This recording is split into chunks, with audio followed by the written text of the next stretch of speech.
The year is 2035. Humans are either living in an AI and robot-powered paradise free from want and struggle, or cowering in fear due to machines they once created. This isn't science fiction anymore. It's the fork in the road we're standing at. Join us as we explore the critical decisions being made today that are charting our course towards AI utopia or irreversible dystopia. In one version of this future, the air is clean. Your personal AI assistant has already coordinated a nutrient-rich breakfast. It's 3D printed, made from locally sourced ingredients using recycled organic matter. Transportation is effortless, it's silent, it's electric, managed by a city-wide intelligence that eliminates traffic jams entirely. Art, science, exploration, all the mundane labor is handled by a tireless robotic workforce. Humanity, freed from the drudgery of survival, has entered a new golden age. We are living in a technological paradise where our tools have liberated us to pursue our highest potential. But there is another path. Another 2035. In this reality, the streets are not filled with creative citizens, but with the displaced and the anxious. A vast majority of humanity has been rendered economically obsolete by the very same AI and robots. Wealth, now generated almost entirely by automated systems, has concentrated into the hands of a microscopic elite who own the machines. The promise of abundance has soured into a reality of mass unemployment and social decay. Surveillance is constant, as AI systems monitor populations not for safety, but for compliance. This is the dystopian vision, where our powerful tools have not saved us, but have instead forged digital chains, creating a rigid caste system from which there is no escape. The strange thing is, the technology that underpins both of these futures is identical. The same artificial intelligence could manage a global food supply with perfect efficiency, or it could be used to control access to that food for political ends. The same robots could build homes for everyone, or they could be deployed as an unthinking army to quell dissent. The future isn't a pre-written script we are destined to act out, it's a branching set of possibilities. The crucial question isn't what the technology will be capable of in 2035. The real question is what we, the humans guiding its development today, will choose to do with that capability. Right now, in 2025, we stand at the fork in the road. Both the utopia and the dystopia are budding in our research labs, our corporate boardrooms, and our halls of government. The seeds of both liberation and control are being planted with every new algorithm written and every new policy debated. The future isn't something that happens to us, it's something we build, choice by choice, line of code by line of code. We are the architects of the world of 2035, and the stakes have never been higher. The universe has given us the clay of incredible technology. The shape it takes is up to us. When we think of a revolution, we often picture loud, dramatic events, but the AI revolution isn't happening with a bang.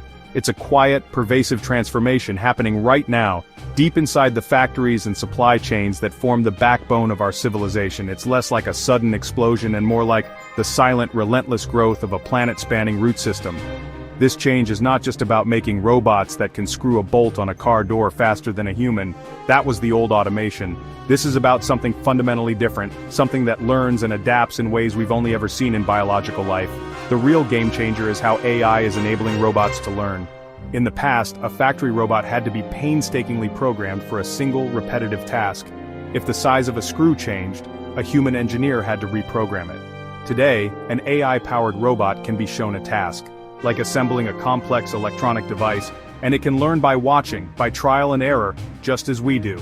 It can generalize that knowledge, adapting to new components or different configurations on the fly. This is the leap from simple mechanization to true artificial cognition, and it is spreading through the industrial world with breathtaking speed. This exponential progress is the key. Human intuition struggles to grasp the power of exponential growth. We think in straight lines, but technology, especially AI, doesn't. Its capabilities are doubling at a ferocious pace. The AI that could barely beat a human at a board game a few years ago is now designing new medicines, managing global logistics networks. The robot that could barely walk is now performing delicate surgeries. This rapid acceleration means that the manufacturing landscape of 2035 will be almost unrecognizable from today's. The changes are not just incremental, they are transformative and happening on a timescale that is difficult for our linear minds to fully appreciate. We are witnessing the dawn of the fully autonomous factory. Imagine a facility that not only assembles products but anticipates demand, orders its own raw materials, redesigns products for greater efficiency, and even recycles its own waste, all without a single human operator on site. This isn't science fiction. The foundational elements are already in place. This silent revolution is not just about making things faster or cheaper, it's about fundamentally rewiring the entire process of creation, from the initial spark of an idea to the final product arriving at your doorstep. And it's happening much, much faster than most people realize. For all of human history, our societies have been built on one fundamental principle: scarcity. There isn't enough of everything to go around. This basic fact has driven conflict. This basic fact has shaped economies. This basic fact has defined what it means to be rich or poor. But what happens when the engine of production, powered by AI and robotics, becomes so efficient that it can produce almost anything, for almost no cost? This is the promise of the automated future, a world where the cost of goods plummets toward the cost of their raw materials and the energy needed to assemble them. A world where abundance replaces scarcity as the organizing principle of our civilization. Think about the things we consider luxury items today: a custom-designed piece of furniture, a high-performance electronic gadget, or even a bespoke vehicle. In an automated economy, the cost of labor, the biggest driver of price for complex goods, disappears. Your idea for a unique chair could be sent to a local automated fabrication unit which would assemble it from recycled polymers for a few dollars. The same applies to our basic needs. Automated vertical farms managed by AI could grow fresh produce in any climate, eliminating food deserts and dramatically lowering grocery bills. The concept of luxury itself might change, shifting from material possessions to experiences and knowledge. This revolution also shatters the myth of limited resources. Our planet seems finite, but our ingenuity is not. AI is the ultimate tool for optimization. It can design manufacturing processes that produce zero waste. It can orchestrate a global recycling network with terrifying efficiency, breaking down discarded products into their constituent atoms and reassembling them into new goods. AI systems can manage our power grids, minimizing energy consumption, and help us discover new, cleaner energy sources.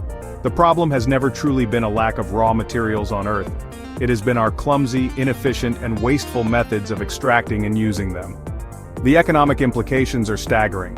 When the cost of producing a car, a phone, or a house approaches zero, the entire logic of our consumer economy breaks down. Why would you need to accumulate vast personal wealth to acquire goods if those goods are universally accessible and nearly free? The focus of the economy would have to shift. Instead of being centered on the production and consumption of physical items, it could become centered on data, design, creativity, and human experience.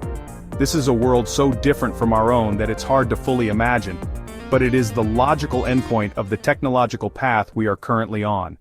The prospect of a world of abundance is, well, thrilling, but it forces us to confront a deeply uncomfortable question.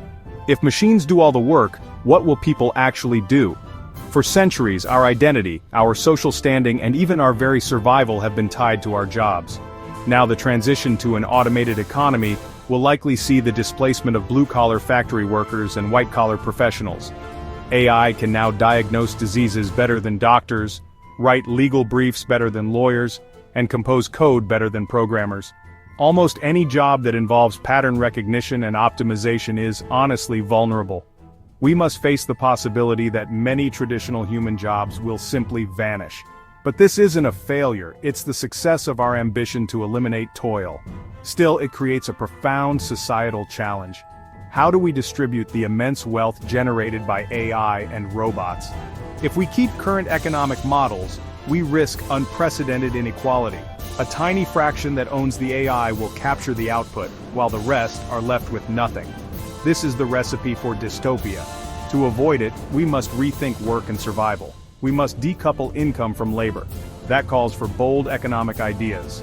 Universal Basic Income, UBI, where every citizen gets a regular, unconditional sum to cover basic needs, moves to the center of the conversation. End taxes on human labor, shift taxes to automated production, tax data, tax carbon, to fund this and incentivize human-centered work. Thinkers have dreamed of this for ages. Now the technology to make it real is within reach. It's a political and social challenge, not a technical one. Ultimately, this transition forces us to ask, what are we for? If not for jobs, what is the purpose of a human being? The answer could be incredibly liberating. For art, for science, for exploration, for for building stronger communities, for raising children with more attention and care, for philosophical inquiry, for taking care of our planet, for pursuing a craft for love, not income. The end of jobs doesn't have to end human purpose. It could be the beginning of its greatest flowering. Our modern culture is, let's face it, largely defined by consumerism. We work to earn money, and then we use that money to buy things. Our advertising industry is a multi-billion-dollar machine designed to make us feel inadequate without the latest product. But in a future of automated abundance, where material goods are cheap and plentiful, this entire model becomes, well, obsolete.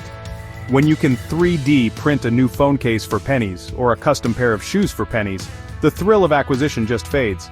The status that comes from owning expensive brands evaporates. So, what happens to the human spirit when it is no longer driven by the need to acquire? It is likely to pivot from consumption to creation. When the tools of production are democratized, when a personal fabricator is as common as a laptop is today, everyone becomes a creator. You won't just buy a table, you will design one, or download a design from a friend and watch it materialize in your home.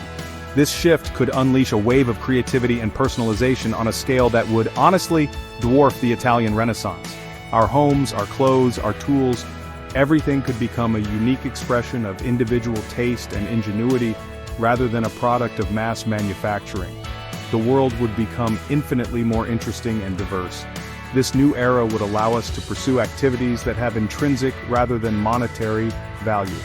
Imagine a world where your primary occupation is to study the cosmos, to compose a symphony, to master a martial art, or to volunteer to restore a coral reef. The work of the future might look more like what we call hobbies or passions today.